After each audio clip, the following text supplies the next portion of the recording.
You know what you're listening to? Is that a trick question?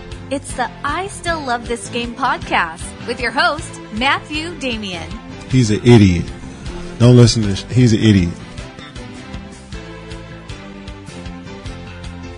Hello and welcome to episode 97 of the I Still Love This Game podcast. We've got a lot to cover in today's show. Obviously, James Harden's performance in Golden State, reaction to the Kawhi Leonard situation, him returning back to San Antonio. And I do have to talk about the LeBron calling himself a GOAT.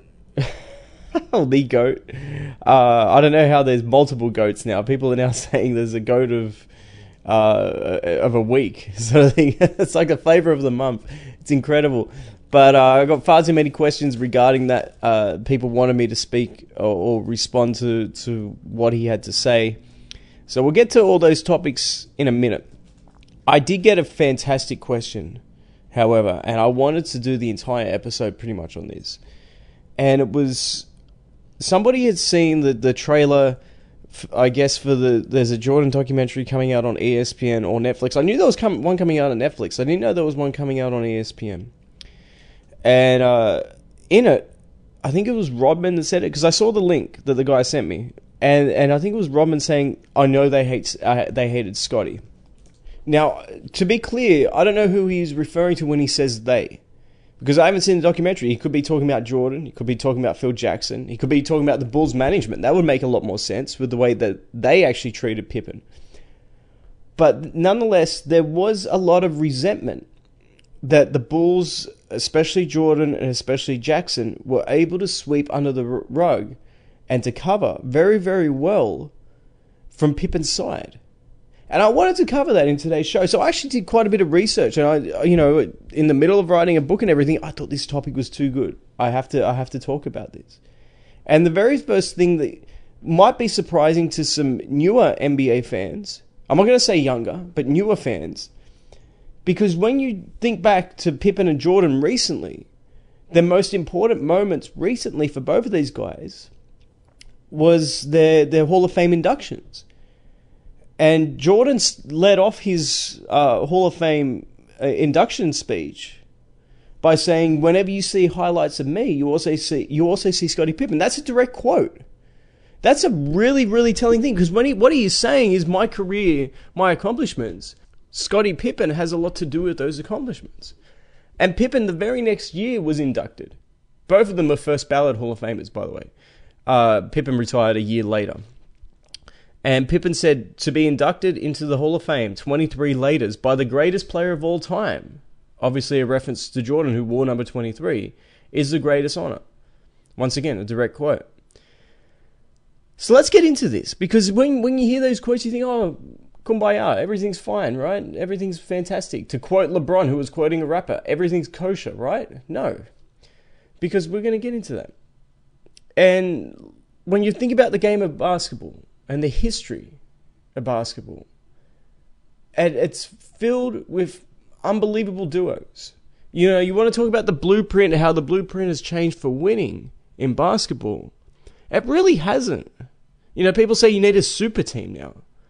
Well, not really. You think about the Golden State Warriors. Are they a super team? Well, we don't know how good Klay Thompson is. We don't know how good Draymond Green is. But they're really led by a duo. The two leaders on that team, at least offensively, are Steph Curry and Kevin Durant. And we can go way back. Let's actually go way back to the first dominant team. And I'm not going back to the Lakers, the Minneapolis Lakers with George Mikan. I'm talking about the Celtics. You had Bill Russell, Sam Jones. You could always, before Sam Jones really emerged, you could say Bob Cousy and Bill Russell. After that, you, of course, had Wilt Chamberlain, Jerry West. Then you had Kareem and Oscar, or Kareem and Magic. Dr. J and Moses Malone, Bird and McHale, Stockton and Malone, even though they didn't win a title. Shaq and Kobe, LeBron and Wade. And as I just said a second ago, you also have Steph Curry and Kevin Durant. But who is the best duo of all time? It's debatable. You know what? I would go, though, with Jordan and Pippen. And the question is why? Obviously Jordan belongs in that breath, but is he better than is Pippen up there with, say, Kobe? Or is he up there with Dwayne Wade? Or is he up there with Dr. J or Moses Malone or Kareem? And maybe not. maybe not in terms of talent. But we're talking about duos here. And the reason I would go with Jordan and Pippen is they maximize their skill sets alongside each other. With every other duo outside of Stockton and Malone, and once again, they never won championships. They lost to Pippen and Jordan. But outside of Stockton and Malone, there was compromise to allow the other guy to be effective. Think to Shaq and Kobe. Kobe had to compromise his game to allow Shaq the dominant space on the court. Wade had to take a step back and allow LeBron to be dominant. I mean, you could honestly, you could throw in Kyrie Irving and LeBron in that too, because they did win a title together. Let's not forget that. It wasn't just LeBron that won that title, and I'll get to that later on. But all the other ones too. Kevin McHale. How good would Kevin McHale have been had he not played alongside Larry Bird? And vice versa, Larry Bird accommodated McHale too, but we never saw the true potential out of both of those guys. Who knows how good they could have been? My God, imagine how good Magic Johnson would have been had he not spent the first half of his career force-feeding the ball into Kareem. You know, the list goes on and on. But that's the reason why I would go with Jordan and Pippen. And they ran right through the league in the 90s. They won 6 titles together. And honestly, that number seems low. They could have easily won more titles had Jordan not retired prematurely twice. You know, I'm not sure if they would have won 8 had he not retired in 93. I'm not sure if they would have won 8 straight, but I'm pretty sure they would have won in 94. I'm not sold on them winning in 95, especially if Horace Grant still walks and they didn't get Rodman. But I would give them the 94 title, and I would also give them the 99 title had they all stayed together. So that's 8 titles, albeit probably not in a row. But regardless, facts are facts, and they've won 6 titles. So where is the resentment? Where was the resentment? Excuse me. And the signs, as I said, began to surface in 1998. Or was really 97, excuse me, but it was the 98 season. But we need to go further back than that, because this was a build-up. This wasn't an overnight thing. And let's start with the 92 Dream Team. Now, a little bit of context. After the United States lost in the 88 Olympics, the US Basketball Committee allowed professional basketball players, and for the first time, NBA players were allowed to compete in the Olympics. Magic and Bird, they jumped at the opportunity, but Jordan needed some convincing, because he had already played in 84. He dominated in 84. And many people viewed Pippen's selection as a way of appeasing Jordan, and his selection wasn't warranted. During the tournament, however, Pippen established himself as one of the top 3 players on the team, along with Barkley and Jordan. It was, despite already winning 2 rings, seen as a coming-out party for Pippen, and he was not merely a glorified role player who was making the most of a very good situation in Chicago. Then in the 92-93 season, the Bulls won another title, and Jordan was incredible. We all know he averaged 40 points per game in the finals. Their talk about him being the best player of all time was actually building momentum. And maybe the Bulls were the best team of all time, or at least in the modern era. But then, Jordan's father was murdered, and Jordan walked away from the game.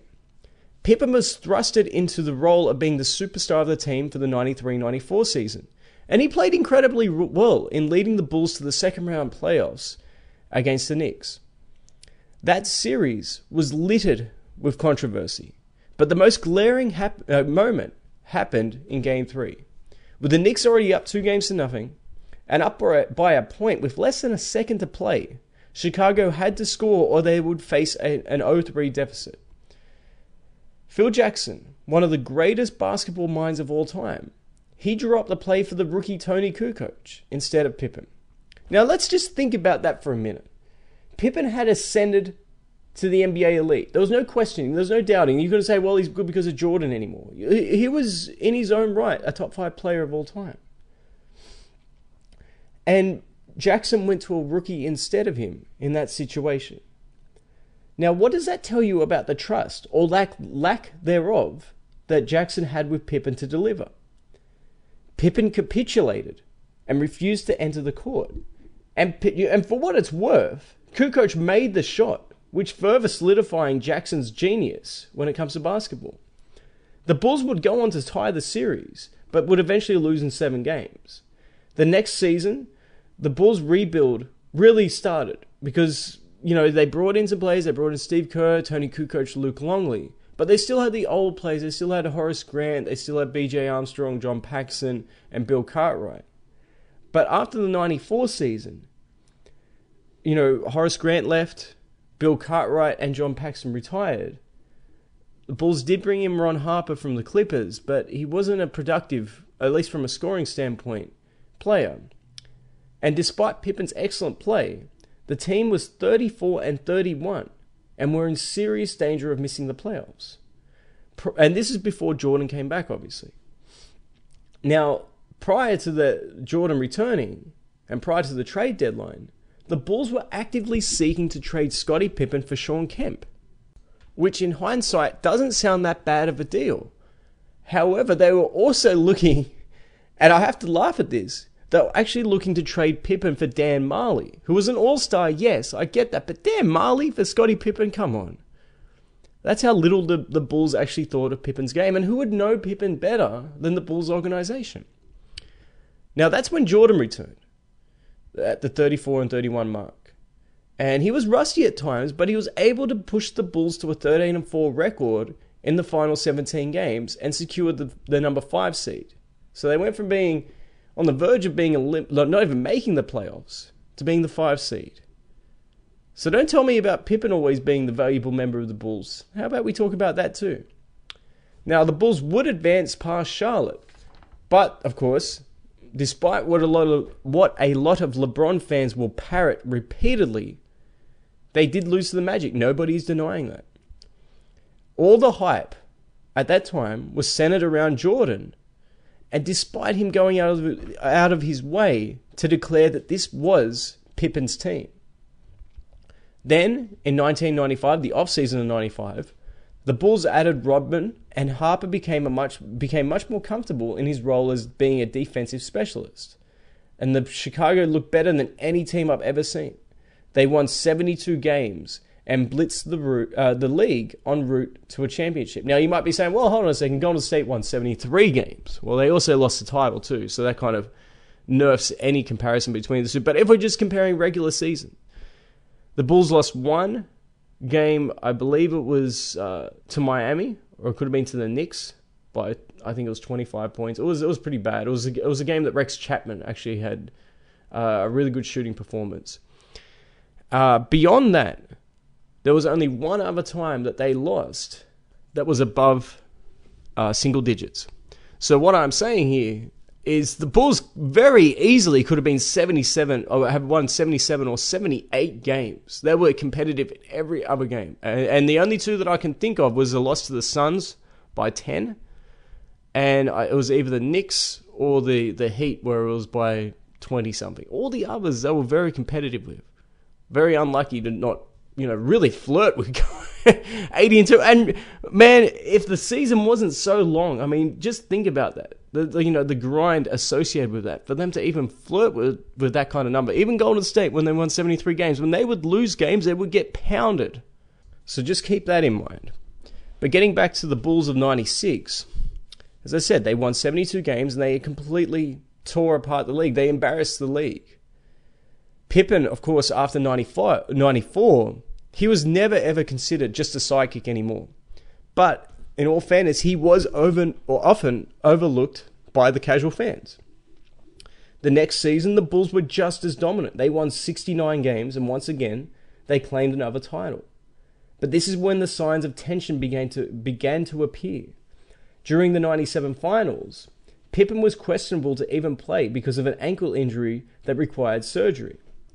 Pippen did, of course, play through it. And when Jordan won another Finals MVP, he called Scottie over to accept the award with him, saying, "You're my MVP."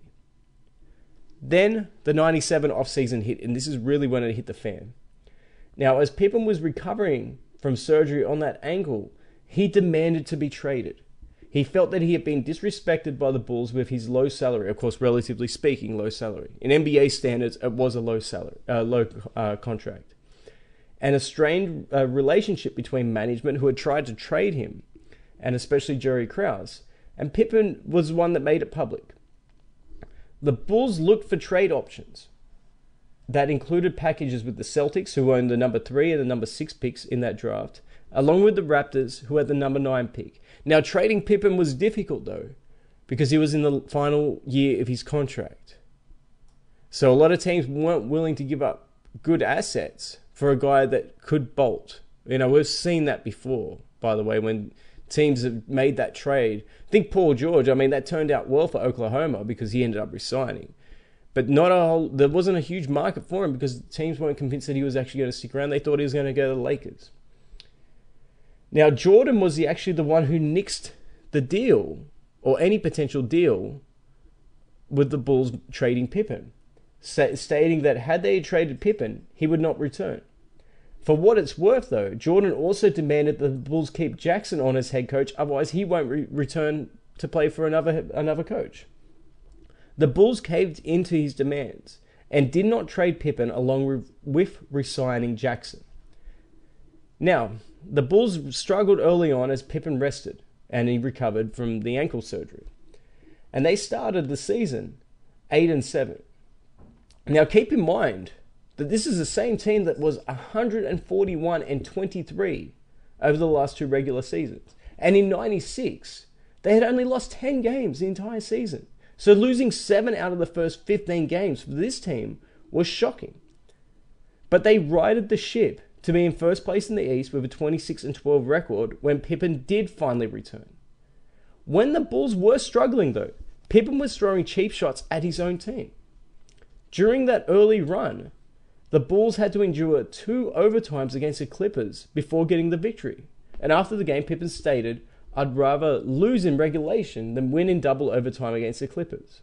Of course, this is the Clippers with, Lloyd Vaught and Rodney Rogers, not Roy Rogers, Derek Martin, Malik Sealy was on that team too, I believe. So that wasn't a very good team. It wasn't like the Blake Griffin, Chris Paul Clippers. The Bulls players, however, especially Jordan, were beginning to lose their patience with Pippen. You can understand, but not justify, Pippen's decision to not enter the game against the Knicks. Heat of the moment, you can understand this. But this level of pettiness was one, you have to admit, it had to have been calculated. Because it wasn't like a spur-of-the-moment situation like not entering the game. And because it was calculated, it has to be viewed as being inexcusable. Was Pippen burnt by a bad contract? Sure. But so was Jordan prior to the 96 offseason. And you never saw him take shots at his own team. There was animosity towards Krause and management, but his teammates never, not in a million years. If you're Jordan in this situation, honestly, I don't know how he kept his cool. He had come back when he didn't have to. Everyone talks about 6 for 6, right? And he's won 6 titles in 6 years, 6 finals appearances, and he was unbeatable or whatever. But at this point, they were 5 for 5. He could have easily been 5 for 6 had Pippen imploded this team. And had that had happened, how differently would we talk about them? And the thing that gets me is once the offseason had passed, even if the Bulls had traded him, the team that he would be traded to could not renegotiate his deal in the middle of the season. So these little digs at his team, what was it really accomplishing? Aside from obviously exposing Pippen's fragility and bitterness. Now, to Chicago's credit, the Bulls did handle this situation very well. They did not panic and allow Pippen to dictate and force his way out like Shawn Kemp did in the offseason prior. Actually, the same offseason, excuse me. It was the same offseason that he demanded the trade from Seattle and ended up getting traded in a 3-team deal, and Vin Baker was his replacement. We also saw Kyrie Irving and Kawhi Leonard do this recently. We also saw Shaq and Kobe erupt in the middle of the finals in 2004, which, ironically, they were coached by Jackson. So Jackson wasn't necessarily the mastermind that could solve all of this. It was probably Jordan that solved all of this. And despite how well the Bulls hid the issues when Pippen did play, the jealousy had already been exposed. Pippen felt he should, if not be on Jordan's level, at least very, very close to Jordan's level, in terms of respect and adulation for the Bulls' accomplishments. This leads us to some quotes that I'm about to read you from Pippen semi-recently in returns to Jordan and the comparison between Jordan and LeBron. In 2011, this is what he said. I keep that in mind, 2011. I'll get to that point in a minute. This is what Pippen said about Jordan. Michael Jordan is probably the greatest scorer to play the game. But I may go as far as to say LeBron James may be the greatest player to ever play the game, because he is so potent offensively that not only can he score at will, but he keeps everybody involved. Once again, keep in mind that this was said in 2011, just after LeBron melted down against the ancient Celtics in 2010. And don't you dare tell me that 2010 team had a big three. They had Rondo and role players. The big three of Pierce, Allen, and Kevin Garnett, they were role players. They weren't the same team from 2008, where the roles were reversed. It was a big three and a role player of Rajon Rondo. It flips. It absolutely flipped. At that point, Rondo was leading that team. And LeBron was the MVP, back-to-back regular season MVP. That for the second straight year, they had the home court advantage. And for the second straight year, they didn't make the NBA Finals. Hell, they didn't even make the conference finals that year. They lost in the second round to the fourth-seeded Celtics. And it was also just prior to him melting down against the Mavericks in the finals. So think about that. He's saying that Jordan was not as complete of a player as LeBron before LeBron had even won a title. And just prior to him having the biggest meltdown that I've seen outside of maybe Peyton Manning in the Super Bowl against the Seahawks. He also followed it up by telling Alonzo Mourning that, quote unquote, LeBron would have kicked MJ's ass, end quote. The key word there is would have, meaning that we're going back in time. So we've got to assume that he's talking about MJ in his prime there. Pippen continued by recently saying that LeBron was a more complete player. Quote, here's why. He, LeBron, fills up the stats across the board night in and night out. You're talking about a kid who can easily average a triple-double if he chooses to.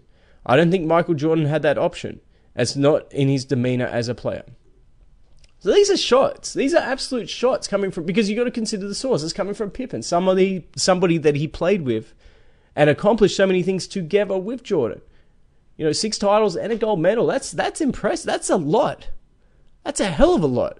I mean, people think about Shaq and Kobe. They won half of that. And they were very successful together. Karl Malone, John Stockton, I also listed in the greatest duos of all time. They never won one title. Pippen and Jordan won 6 together. So once again, consider the source and you'll realize that this is an actual shot. This isn't some idiot on Fox Sports 1 or ESPN saying this. This is Scottie Pippen saying this. Now, this is the part that really strikes me and maybe question this. What is Pippen's angle here? Because as I said, you think about the history, they've accomplished so much together. So what is he trying to get here? Because also, keep in mind that Jordan has never taken shots at Scottie. Now, if Jordan was taking shots at Scottie, I could understand where Pippen was coming from. But in fact, the opposite. Because in 2014, Jordan was asked what his all-time starting five was. And his very first pick was, quote, Scottie Pippen for sure, end quote. Think about that. He could have picked Magic. He did pick Magic eventually. Could have picked Bird. Could have picked Wilt. He could have picked Bill Russell. He could have picked Kareem. He could have picked Shaq. He could have picked Kobe. He could have picked any of them. But he went with Pippen first. That's loyalty. And it's only on one side, which is shocking because everyone says how Jordan is not humble. Or Jordan wasn't a good teammate. Or Jordan was selfish. If anything, we're seeing the complete opposite. Now, it's possible. Let's underline that word for a second. It's possible that Pippen is attempting 4D chess here. It's possible that Pippen, by elevating LeBron over Jordan, in his mind, it will help his own image because no longer will the success be instantly linked and synonymous with Jordan, but also Jordan and Pippen. It's possible, but it's not likely. This is the same dude, Scottie Pippen, of course, that bought his wife a $4 million ring and apologized to her after she cheated on him. And I'm not saying that to insult him, but I'm skeptical to even consider that Pippen is manipulating the discussion on the greatest player of all time to improve his own stock or his own standing in history when he displays such a lack of intelligence in other areas of his life. It's sad. It's sad when you think about it, because Pippen's career has been defined by team success. 6 rings, 2 Olympic gold medals. He has a statue in the United Center. He was a first ballot Hall of Fame inductee because of those accomplishments. Yes, to a point, he is underappreciated, because without Pippen, there's no way Chicago wins 6 rings, regardless of how great Jordan was. Maybe they win 5. Maybe they win 3, 2, who knows? It's probably not 6 though. Because who knows? Who really knows? Because maybe without Pippen, the Bulls are more proactive in getting Jordan help. And maybe, just maybe, they get more championships. Nobody knows. And that's the beauty of this. But we do know that Pippen's career is glittered with success. Who do you think had more fun in their career? Scottie Pippen with all that winning, or Dominique Wilkins? And if you say Pippen, it's because of all the championships. The other side of this is maybe, just maybe, allow me to get my breath here, Pippen is overrated because of the team success. Now, for full disclosure, I have Pippen as a top 3 perimeter defender of all time. And in the top 3 doesn't mean he's number 3. That it's between him, Payton, and Jordan. And that ranking goes all over the place depending on what day of the week it is. I've also got him as a top 30 player of all time and a top 10 overall defensive player of all time. So I have a lot of respect for his abilities. With all that being said, however, let's look at this objectively. The Bulls were on the verge of trading Pippen before Jordan came back in 95. They obviously didn't feel that they could build around him. When Jordan retired in 99, Chicago made no effort at all to re-sign him to the max. In fact, they did sign him, but it was a sign and trade to Houston. You know what they got in return? A 2nd round pick. That's what they got in return. It wasn't that they got absolutely nothing in return. And they didn't care. They didn't want him back. They didn't want him back for max money. The Rockets, however, they had an older Barkley and an older Olajuwon, obviously not in their primes. But they still failed to get out of the first round. Pippen was then traded to Portland for a bunch of role players. Walt Williams, players like that. And yes, the Blazers made the conference finals, which is the same as the year prior without him. And they found themselves, the Blazers, down 3-1 before tying the series at 7. And, of course, in that Game 7, the Blazers were up by 15 points in the 4th quarter. But they choked away that lead and lost in one of the worst playoff losses I've ever seen in my life. They had them. They had them dead to rights. Pippen was on the court when all that happened. Ironically, Phil Jackson was coaching the Lakers at that time too. And prior to that series, he said the only leader that he really sees on Portland wasn't Pippen, but Rasheed Wallace.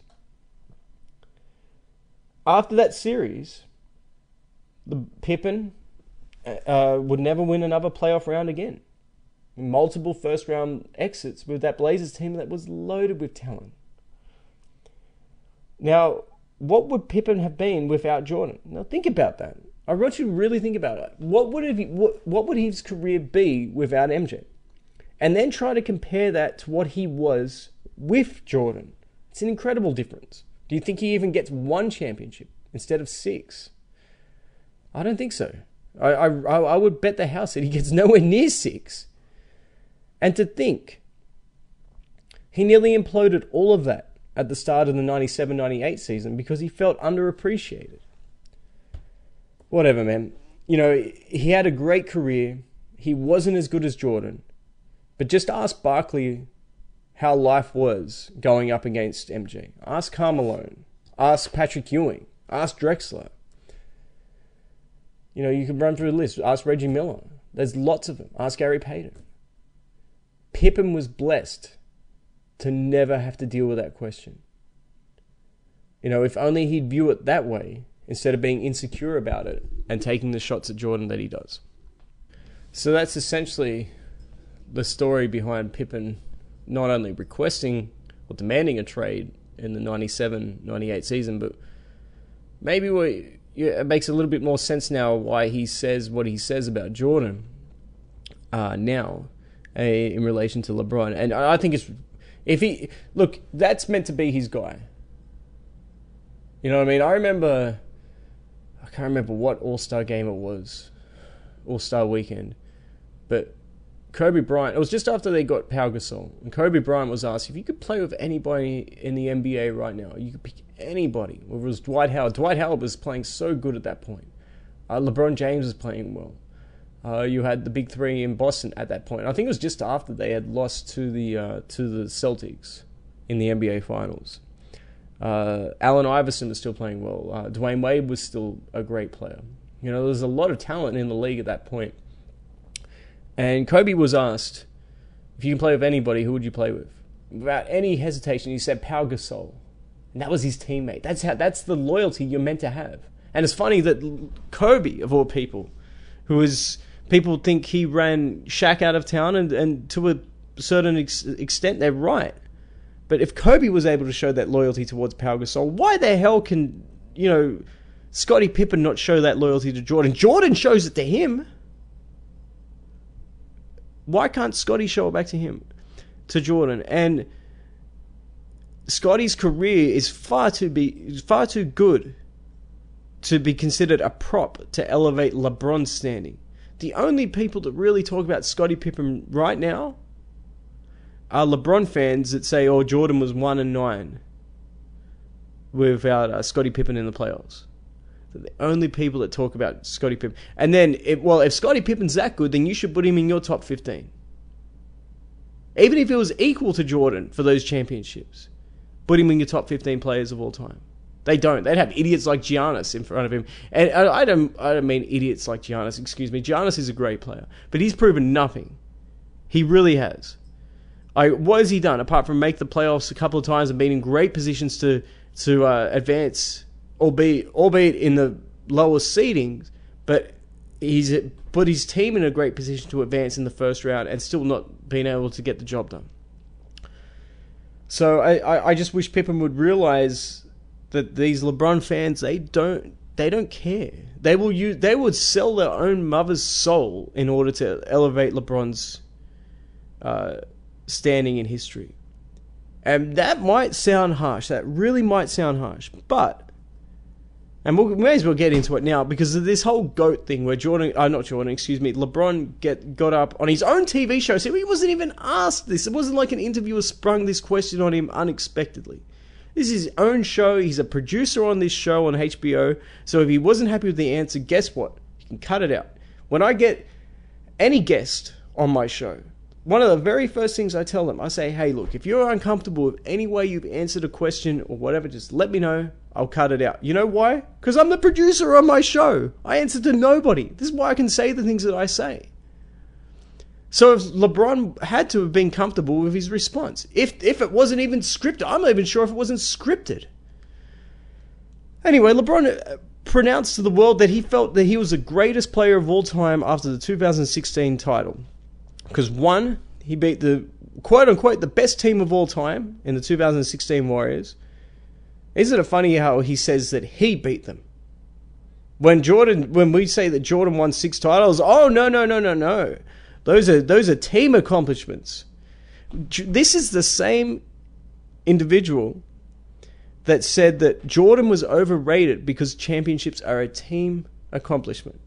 But yet when the shoe is on the other foot with this guy, he will gladly take the praise for one championship. If that's the case, then you've got to take all the losses. Not just the 2011, but all the finals losses. Because you're the best player on all those teams, right? And if you weren't the best player, then you were being carried, which is Which one is it, man? You got to pick one of them. You can't dance around this forever. Anyway, he called himself the greatest player. And then he said another reason was because it was for Cleveland, who had never won. So he wins one title for Cleveland, loses 4 times in the finals. With the Cavs too, by the way. Let's not forget that. So let's just be clear. So Jordan, if this is a direct comparison with Jordan, the Chicago Bulls had never won a title prior to Michael Jordan coming either. Right? They had a couple of good teams, Jerry Sloan, Artis Gilmore, players like that, but they never won the NBA title. He wins 6 without losing. LeBron wins 1 and loses 4 times in the finals, and that 1 is better than 6. You want to talk about the history? The Bulls never won either. If you want to talk semantics, yeah, the White Sox have won it in 2019, in the early 20th century, but that was stripped from them because of a betting scandal. And of course, the '85 Bears had won too. So we're talking cities, and then we can talk about the Browns too. For the Cleveland. The Cleveland Browns had won a title before it was even the NFL, but they had still won. That is my point. But it's another thing, right, to get up and call yourself the greatest. And I've said a few times now, between close friends, that I have felt that he was trying to line himself up as the next Muhammad Ali once Muhammad Ali did pass away. And I think this kind of seals it. You know, he's trying to go, for this commercialized social justice warrior nonsense. And on top of it, now he's calling himself the greatest. He's actually saying that. Now, you think about all the great players in NBA history, whether it was Wilt Chamberlain, he never said he was the greatest player. He allowed other people to say it. Bill Russell never said. Now, they may say, if somebody comes up to them and says, hey, I think Bill Russell was better than you, they may say, well, Bill Russell, never had to deal with the coaching I had, or the teammates that I had. Or Bill Russell may receive the question, hey, I think Wilt Chamberlain's a better player than you because he scored more points. Bill Russell says, well, 11 rings. He may counter to that. But not one player has actually gotten up before and said, I am the greatest player of all time. Fuck you. Seriously, to say that. Fuck you. The reason I am cursing is because the history of this game. Think about those pioneers. Think about the Bill Russells, the Kareem Abdul-Jabbars, the Oscar Robinsons, Magic Johnsons, all these guys. Think about every single one of them. Larry Bird too. Michael Jordan, obviously. Hakeem Olajuwon. I could run a list. Not one of them has gotten up and said that they're the greatest player of all time. You know why? Because they respect the game. And I've said this for a long time. He does not respect the game. He respects himself. He's a narcissist and a piece of shit. All the people that pick up a basketball because they love it, they respect it.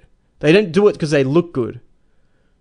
Now he's trying to, not only has he tried to manipulate the greatest of all time conversation, he's blatantly getting up and saying that he is the best of all time. He has got no credible claims to that title. Apart from the fact that people love him, and that's it. And the people that love him don't love the game. So what does that tell you? Basketball purists cannot stand this guy. I am one of them. It's difficult to watch a game now. People jumped on me when I said that I do not buy this groin injury. And I was talking to Matt Crow the other day. Good friend of the podcast. He'll be part of the 100th show special. And he said he was thinking about it, right? Because he listened to the podcast a couple of days after it was released. And of course, it was LeBron's birthday and all that nonsense, right? And there was I didn't even catch this because I didn't watch the game. And there was a clip of LeBron dancing in the tunnel. If you pulled a groin, even if you strained a groin, you are not dancing. I have strained a groin before. I have pulled a groin before. You can't walk on that thing. It's one of the worst pains in the world, especially in that region.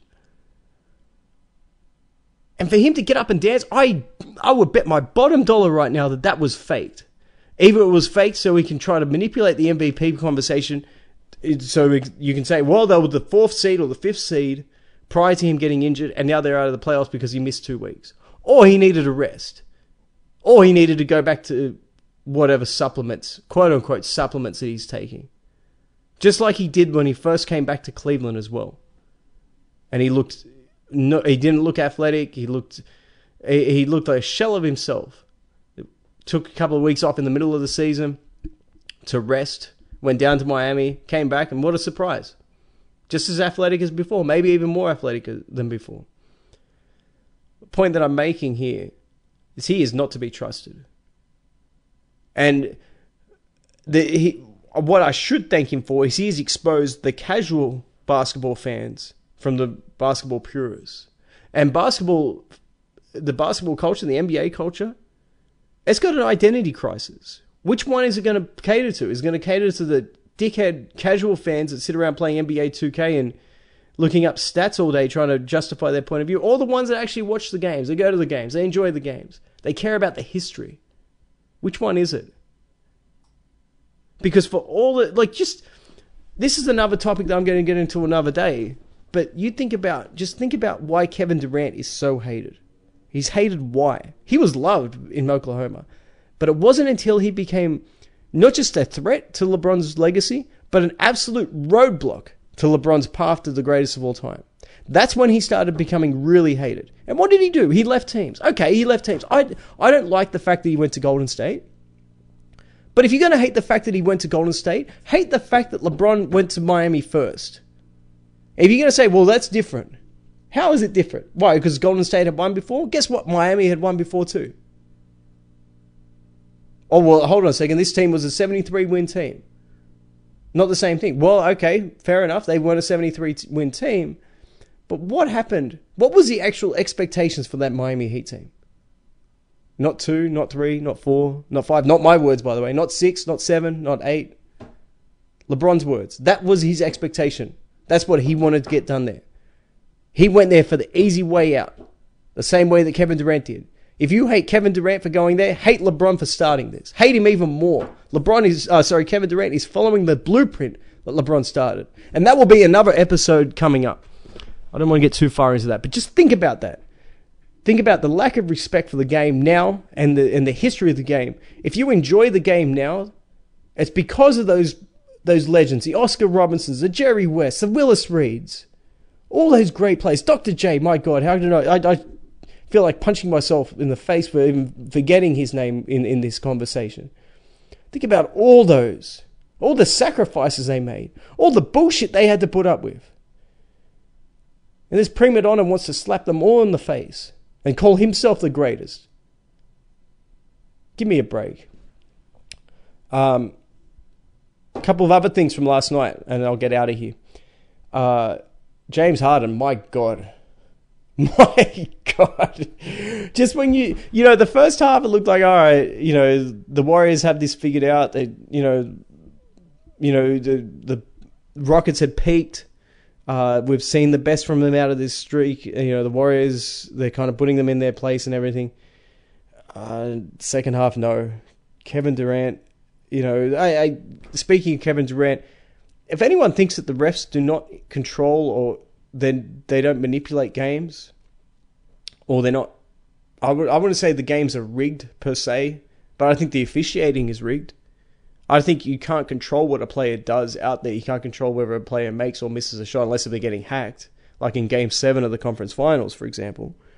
But that play where Kevin Durant was saving the ball along the baseline and takes 3 steps before touching the ball and then still lands outside, how do you miss that if you're a ref? How do you honestly miss that? The answer is you don't miss it. If you have eyes, so either they've got the most incompetent officials that you wouldn't get away with this in any rec league. You wouldn't get away with this in a pickup game where people cry over every little foul. How does this happen in the NBA? And the answer is it doesn't. It's like the refs clearly sees it. This is just as bad as the Paul George thing against Utah in Game 6, where he up-faked Gobert. Gobert hits him as pretty solidly, and the ref just decides not to call it. Are you kidding me? How do they decide not to call it? I want to see legitimacy in basketball. I don't want to see this nonsense where the refs pick and choose who they want to win. And the fact that it's constantly covered up. Oh, wait, excuse me. We'll get a statement in the next hour now stating that they missed the call. Well, that's kind of like having, Scottie Pippen can he'll have empathy for this. that's kind of like a girlfriend that admits to you after she slept with somebody that she slept with somebody. What good does that do? There's no change in behavior. It's ridiculous. But what a performance by James Harden. That shot was beautiful. That was such a beautiful shot in the overtime. I loved it. I loved it because we're seeing some passion out of James Harden. And there's no question in my mind he's the best player in the league right now. If you're going to discount him because of his lack of defense, I will never, ever, ever want to hear one word from you about LeBron's greatness or Steph Curry's greatness. Now, if you want to say Kawhi Leonard is better than him, I can get on board with that because Kawhi Leonard does play on both ends of the court. He's much better defensively than what James Harden is, but James Harden's much better offensively. So it's a debate. And speaking of Kawhi Leonard, I thought it was... I agreed with Shaq, where he said it's hilarious, where people said, all this attention about what his the reaction to San Antonio will be towards Kawhi Leonard. Who cares? Who truly cares? Tell me why I should care about this. I want to see him play. All right, they don't like each other. There's going to be boos. Not everyone has to be liked. I mean, he clearly didn't like San Antonio, and I've defended him. I've defended him many times. And players feel like they're entitled to be worshipped. No. Anyway, I've talked far too long. Episode 97 in the books. First one of 2019, last year of this decade. Thank God. Thank God. Anyway, guys, take care. I hope you enjoyed the show, and I'll catch you next time. See you later.